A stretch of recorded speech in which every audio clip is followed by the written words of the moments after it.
ইমান মৰম ভাল পোৱাৰ পিছতো যদি তাই মোৰ হ'ব নোৱাৰিলে তে তাই বেলেগৰ কি হ'ব?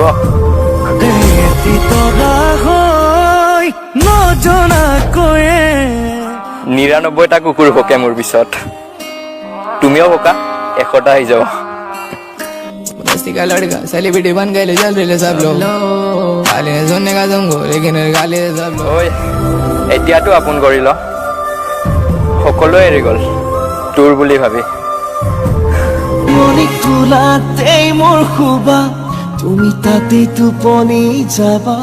হেৰুৱাব ভয় কৰিছিলোঁ তোমাক, সেইকাৰণেতো সম্পৰ্কটোৰ নাম বন্ধুত্ব দিলোঁ।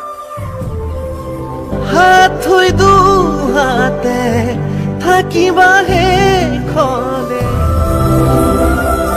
মই ১০০০জনৰ প্ৰিয় হ'ব নিবিচাৰোঁ, মাথো এজনৰহে প্ৰিয় হ'ব বিচাৰোঁ। তেনেকৈ কৈয়ে পাগলীয়ে বা দি গ'ল।